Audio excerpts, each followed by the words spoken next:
So, hi, Courtney. Hello. As you know, September is National Suicide Prevention Month. And at Our Children, Our Future, we thought that we would uh, um, do something to promote the importance of suicide prevention. And when we thought about it, as Dr. Jean-Gilles said in one of the interviews a few minutes ago, the only guarantee one has against suicide is life. As long as you're alive, suicide can never be successful. And so we thought we would talk about life and what life is like. And in your case, you've lost a son to suicide. And I know this is very painful, very difficult to talk about. And so we would like you to give us an idea, another parent out there listening to you. What does that experience like, losing a son to suicide?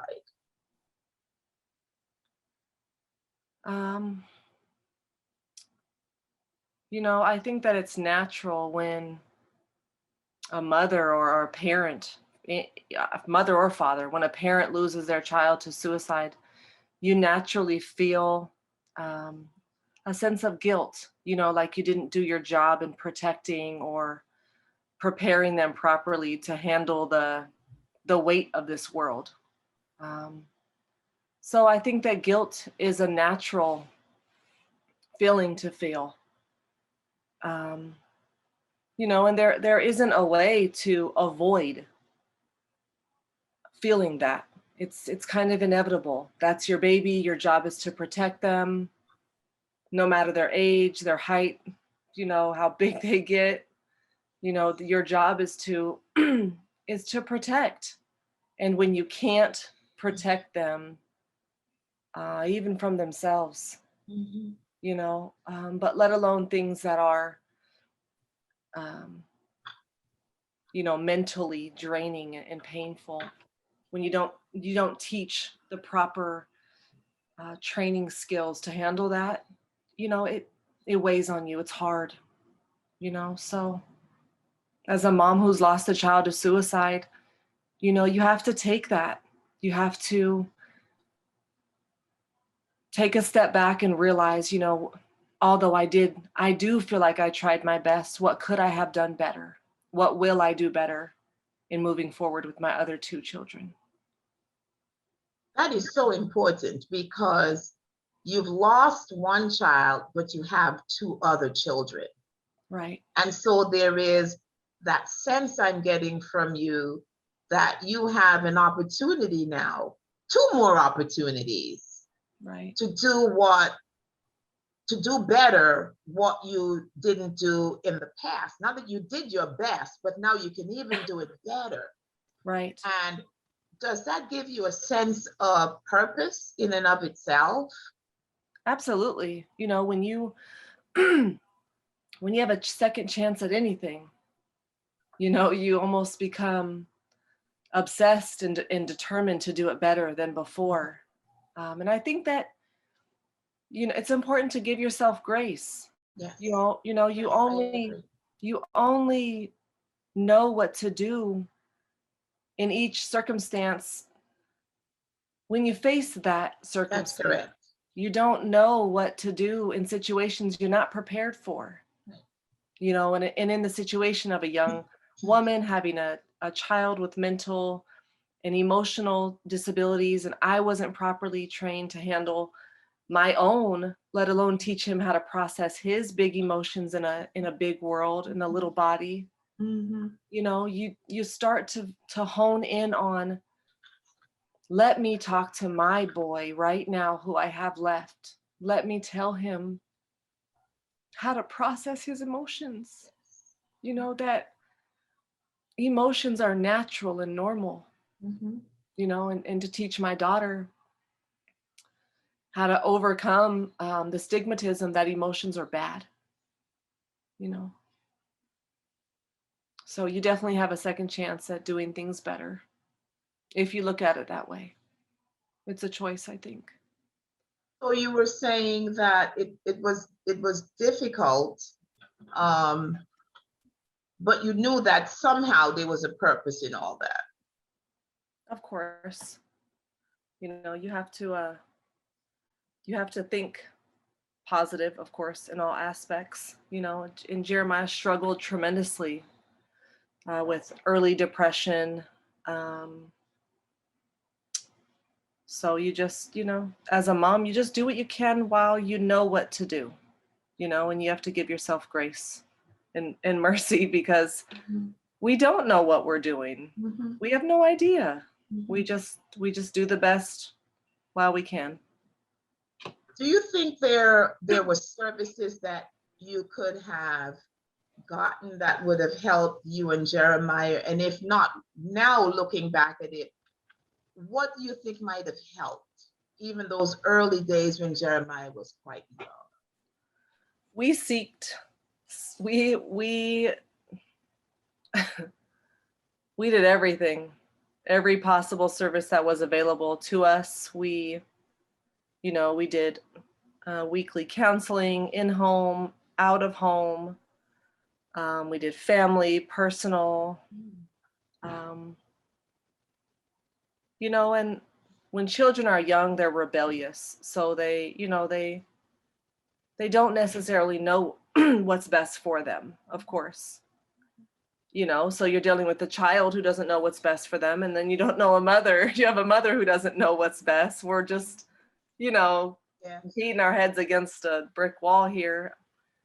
I think that we did the best with what we had at the time. There weren't a lot of services um, available that we didn't use. Mhm. We took every possible option. We asked everyone for help. We had people speaking with him in the family, outside the family, coaches, teachers, friends, uncles. I mean, we had a pretty large resource. We were really blessed in that manner. But with a family who may not have that resource, I can only imagine how much more difficult that would be. You mentioned something about not knowing how to handle emotions.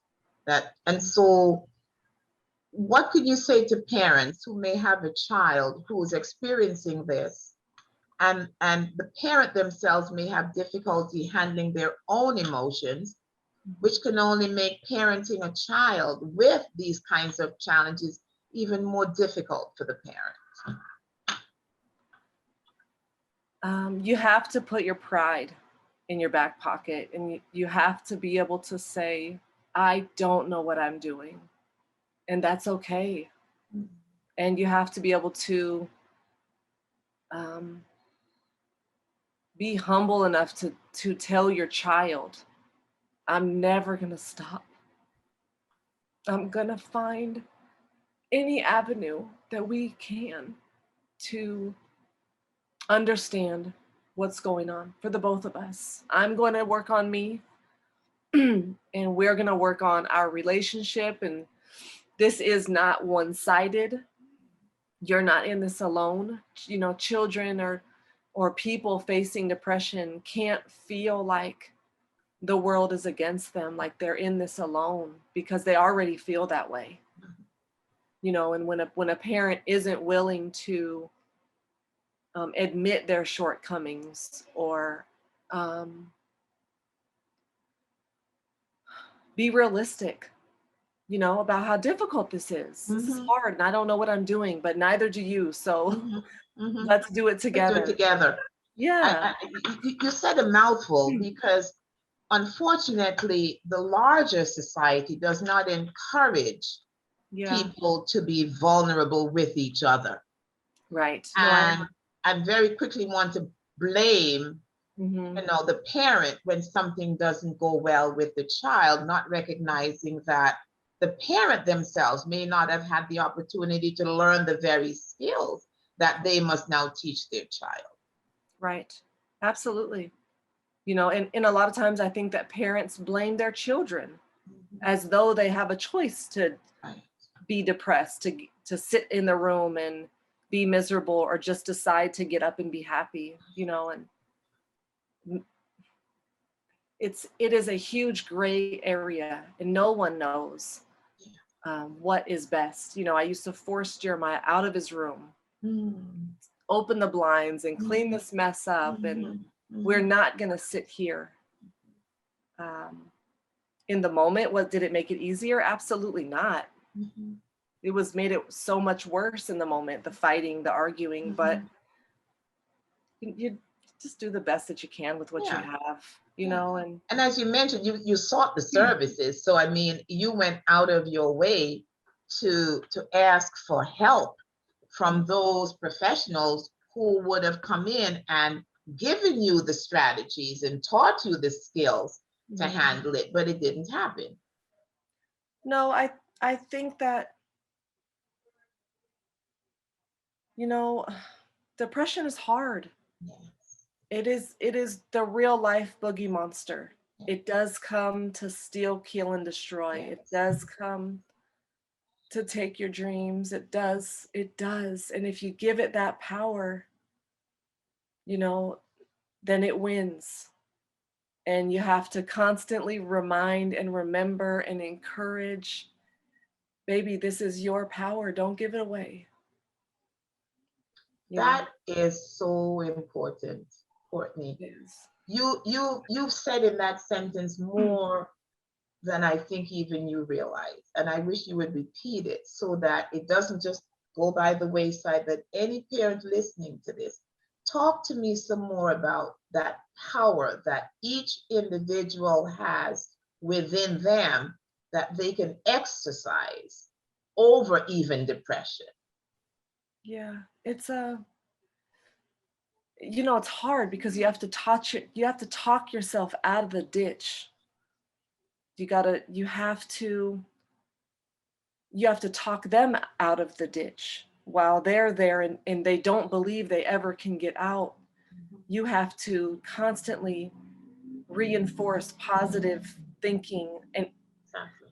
sometimes it would be so hard. Our therapists and counselors would say, ignore the bad behavior and focus on the good. And we would be looking at each other like, what? How do we ignore this?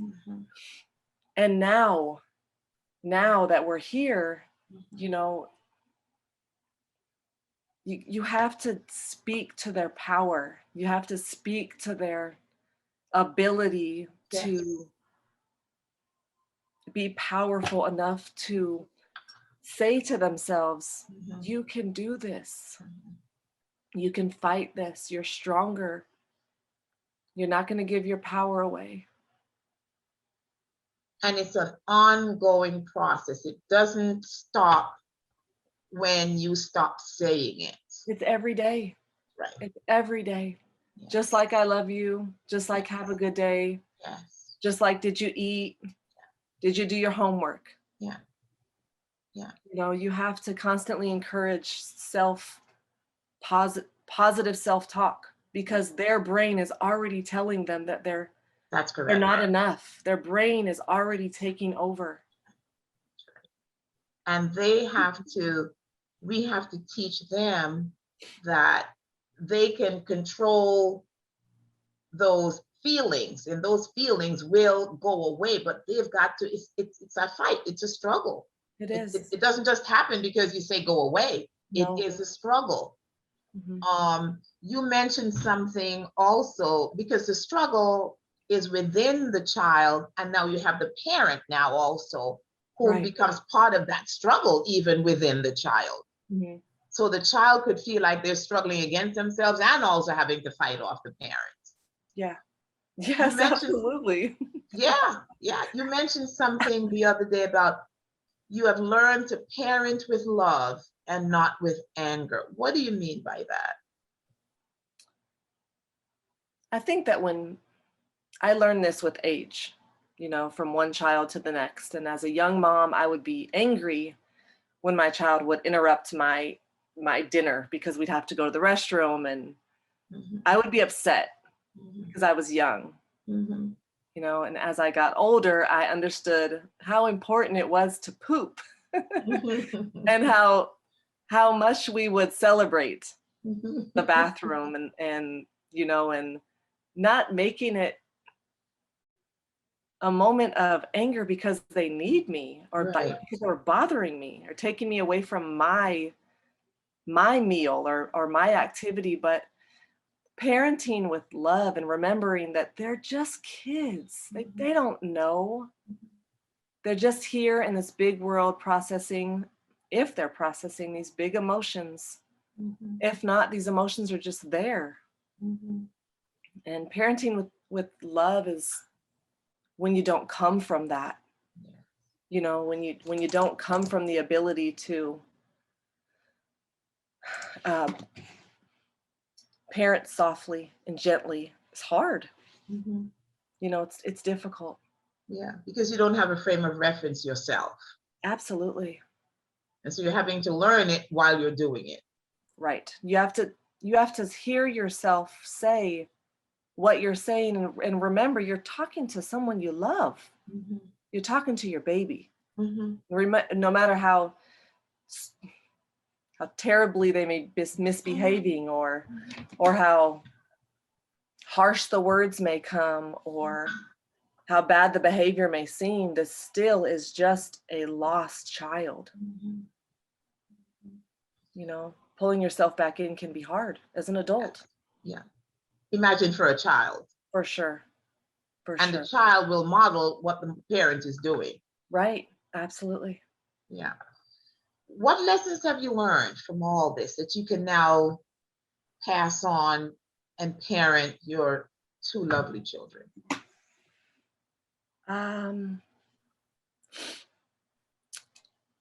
After losing Jeremiah, I have learned that there is only one thing in this world that we are guaranteed, and that is to die. And every choice that we make will lead us down the path, whether it's good or bad. Our choice took us down that path.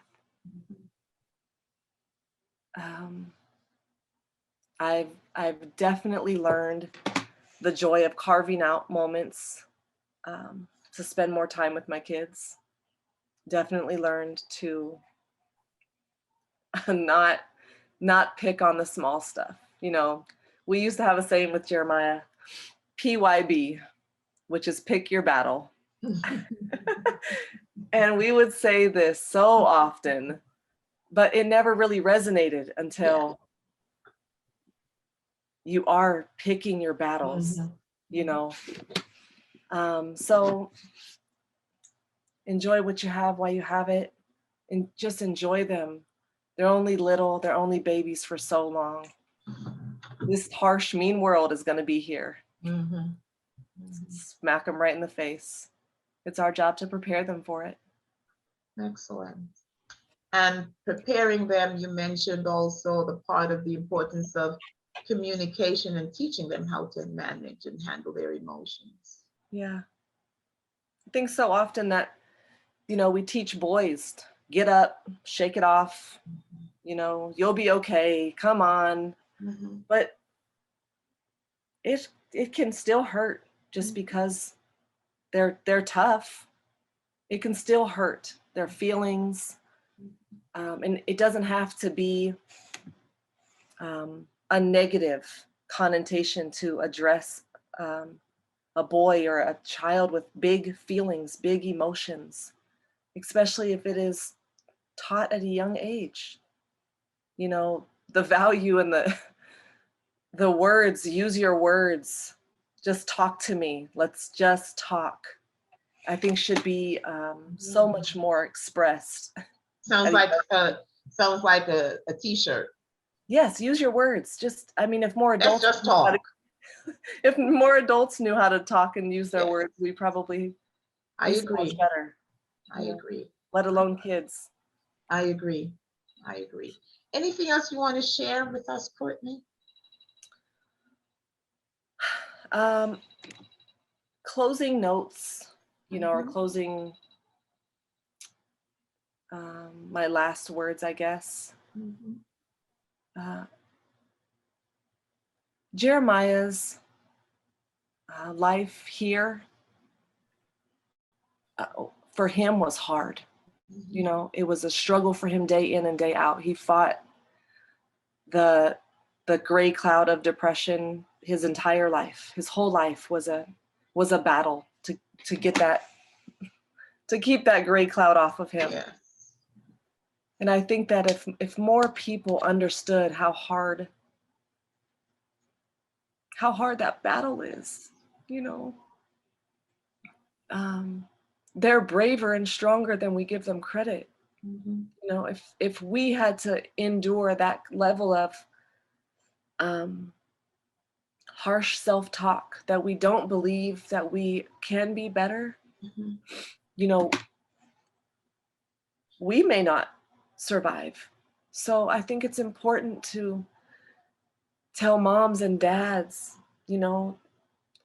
keep your head up, keep trying, try everything. Never stop.